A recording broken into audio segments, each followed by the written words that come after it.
While I was in the hospital for emergency surgery, I asked my parents to watch my kids for a few days. Shockingly, they refused, calling them a burden, and Evan kicked them out at midnight, telling them to go to the hospital. But when I returned home, they had lost everything because it was Christmas Eve, and I was lying in a sterile hospital bed, gasping through waves of pain that felt like something sharp twisting inside me. The fluorescent lights above me hummed quietly while my 2-year-old twins, Leo and Lila, played silently with a toy truck on the floor beside me. I was too weak to even sit up straight, but the real ache wasn't just in my body, it was the silence on the other end of the video call with my parents. Then my mother's voice exploded through the screen. "Don't you dare ask us to cancel our plans again. We've had these Elton John tickets for months." I flinched, more from the venom in her tone than the pain in my stomach. My hands trembled as I held the phone, my heart pounding. "Please," I whispered, my voice cracking.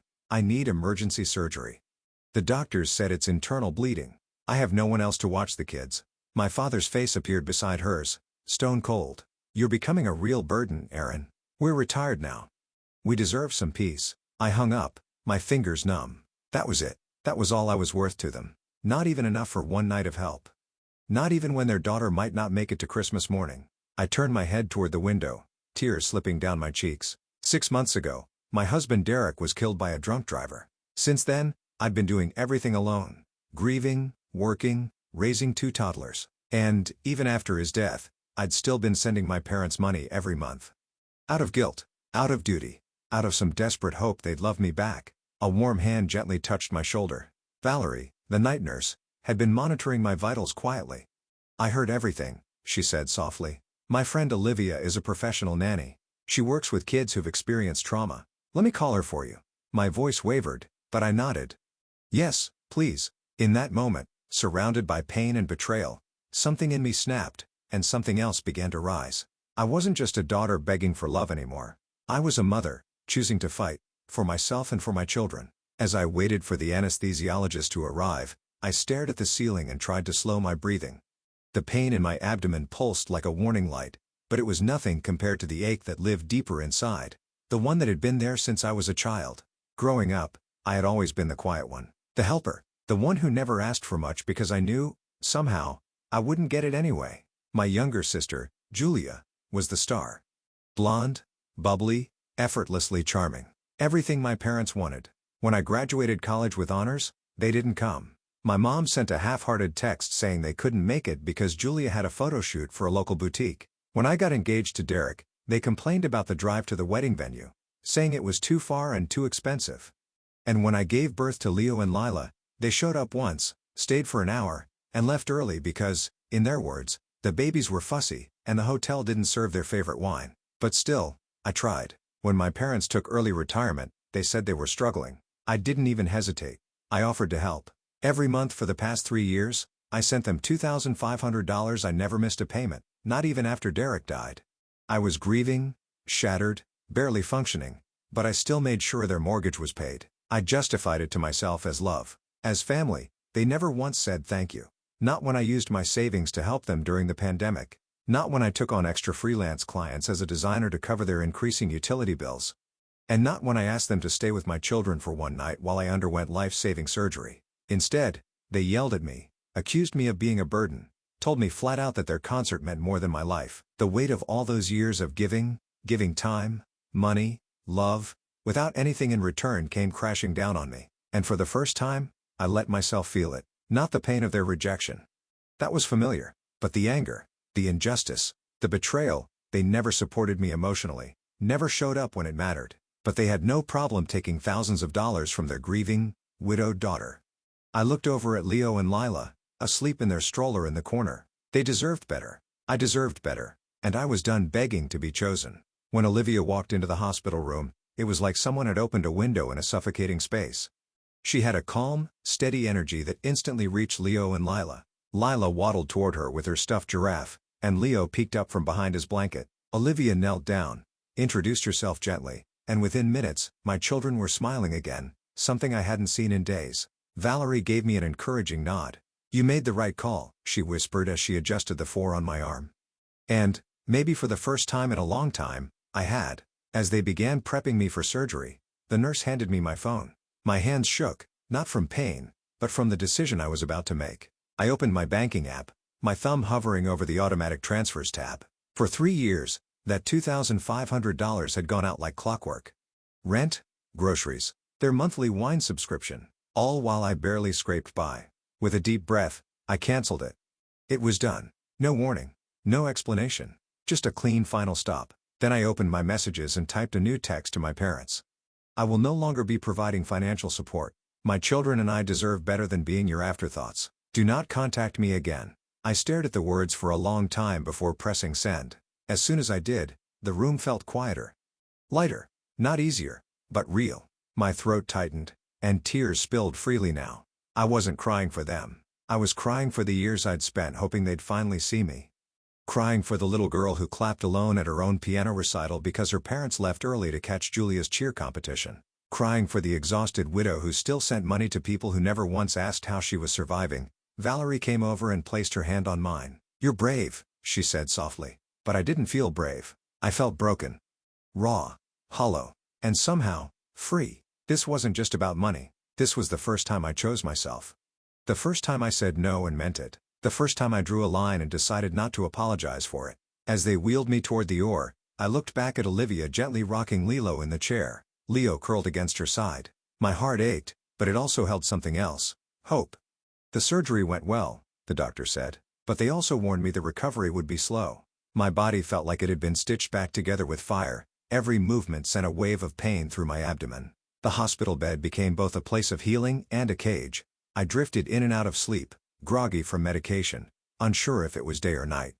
But through it all, Olivia was there. She stayed with Leo and Lila in the hospital room during the day, playing games, reading stories, holding them when they cried. At night, she took them back to my apartment, tucked them in, and sent me little videos so I would not feel so far away. She didn't just care for them. She protected their joy in the middle of all this chaos.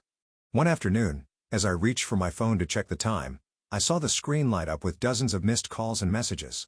Most were from my parents, escalating from confusion to guilt-tripping to open panic. Not one of them asked how I was recovering. It was all about the mortgage, the concert, the money. But one message stood out. "Hey, Mom and Dad just told me you were having a minor procedure. Why is everyone freaking out about money? What's going on, Julia?" I hesitated before replying, but something told me to tell her the truth. So I did. I told her everything. About the emergency surgery, the twins, the phone call on Christmas Eve, how our parents chose Elton John over their daughter's life. Her response came fast. "Oh my God, Aaron, I didn't know. They told me you were just being dramatic again. I would have helped. I'm so sorry." And for the first time, I believed her. Julia hadn't been cruel, just shielded. Trapped in a version of the truth that suited them. Maybe now, she was starting to see the real picture. Over the next few days, she began texting daily, just to check in. She dropped off food, brought Leo and Lila little gifts, sat beside my hospital bed, and cried as she told me how many lies she now realized had been told to her too. It was strange, letting her in after all this time. I wasn't ready to fully trust her, but her presence, her effort, felt different. She wasn't coming in as the favorite child anymore. She was coming in as a sister. It had been 2 weeks since my surgery, and though the incision still throbbed with every sudden movement, I was managing. Olivia came by each morning to help with Leo and Lila, and Julia had been visiting on weekends, bringing warm meals and softer words than I ever expected from her. I was folding laundry one afternoon when I heard the knock. Through the peephole, I saw them, my parents. My mother clutching her designer purse like a shield, my father standing rigid, arms crossed, lips tight. My stomach turned. I considered not answering, but curiosity, maybe even closure, got the better of me. I cracked the door open just enough to speak. "What do you want?" asked, voice low and steady. "Darling," my mother began with that same sickly sweet tone she used when trying to soften a blow. "You haven't returned our calls. We've been so worried. We need to talk," my father added, already trying to push the door wider. "About the money, of course. Not about me. Not about the surgery or the twins. About the money. You canceled the transfer," he continued, his voice sharp now. "We had to use our cruise savings to cover the mortgage this month." My jaw clenched. "I almost died," I said slowly. "And you're here to talk about your cruise?" My mother waved a hand like I was being ridiculous. "It wasn't that serious, Aaron. You didn't even tell us it was life-threatening." "I did tell you," I snapped. "You just didn't care." A small figure appeared beside me, Emily, holding her stuffed giraffe, peeking cautiously at the strangers on the porch. My mother's eyes lit up. "There's my little angel," she cooed. reaching toward Emily. Grandma brought presents. But Emily froze, clinging to my leg, her wide eyes filled with confusion. She didn't move toward them, didn't smile. She backed up, hiding behind me. "She doesn't even know you," I whispered. "You've seen her twice. She's scared of you, and honestly, she should be." My father's jaw tightened. "You're being unfair. We had plans that night. We can't be expected to drop everything." I was bleeding internally, I said. "My children had nowhere to go. And you chose Elton John. That was your decision.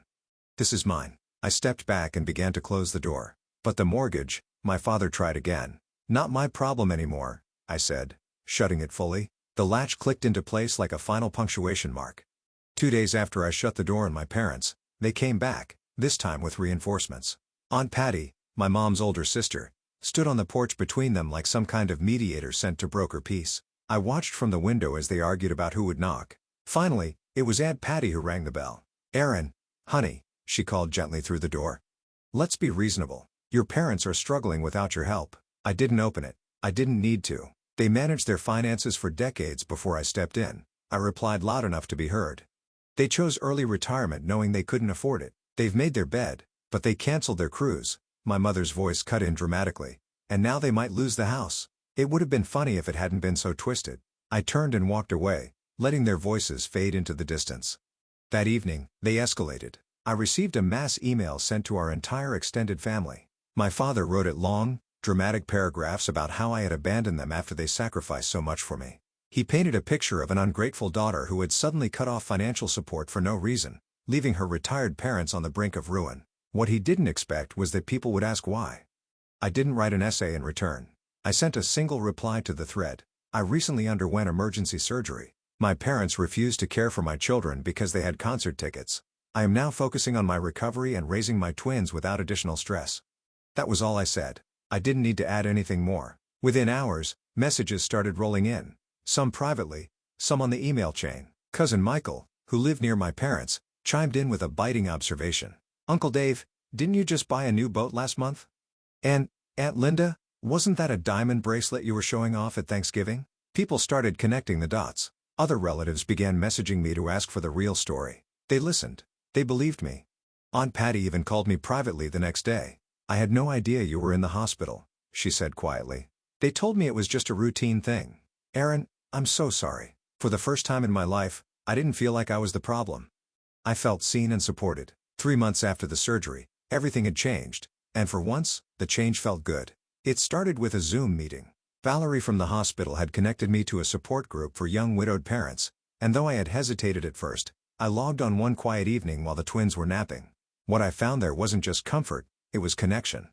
Real people, real stories, real healing.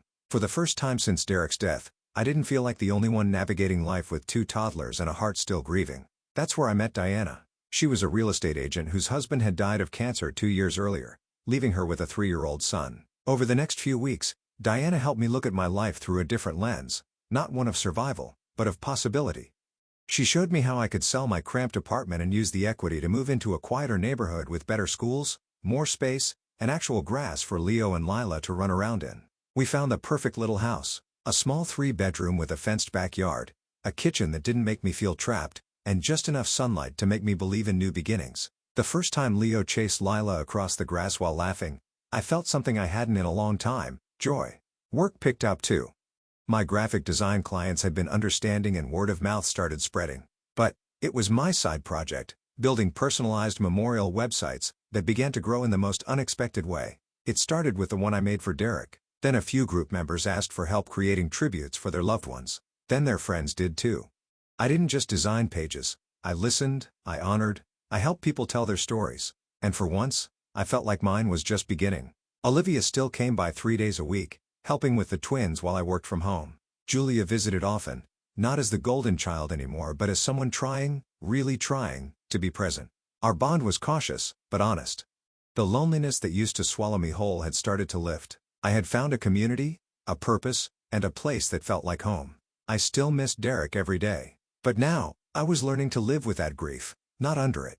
And, in that slow, steady way, I was coming back to life. They showed up again on a rainy Tuesday afternoon, unannounced, standing on my porch with damp clothes and a desperate look I had never seen before. My father was holding a manila folder, my mother clinging to her purse like a lifeline. "We need to talk," my father said as I opened the door, just enough to see their faces. "Please." Curiosity got the better of me. I let them in, offered no coffee, no smiles. We sat at my small dining table while the twins napped down the hall. He slid the folder across to me. Inside was a spreadsheet, rows of bills, credit card balances, overdue notices. At the bottom, bold and underlined. "Total, $144,000. That's what we need to catch up and avoid foreclosure," he said. I stared at the number, then at them. "What about the boat?" I asked. "The timeshare? We take a loss if we sold now," my mother muttered. "And," I raised an eyebrow, "you've been living like you had money when you didn't." My father stiffened. "We had a plan." "You were part of that plan." I blinked. "I was your plan?" He looked away. But the answer was clear. They had built their entire lifestyle around the assumption that I would keep paying, that their daughter, newly widowed and raising twins alone, would keep funding their comfort. "You never asked what it was costing me," I said quietly. "Not once." My mother reached across the table. "Aaron, please, we're family." I shook my head. "You weren't there when I needed you the most. I was bleeding, alone in a hospital bed, and you chose a concert over your grandchildren." Just then, Leo wandered sleepily into the room, rubbing his eyes. He saw my parents and immediately turned to leave. "They don't even know you," I whispered.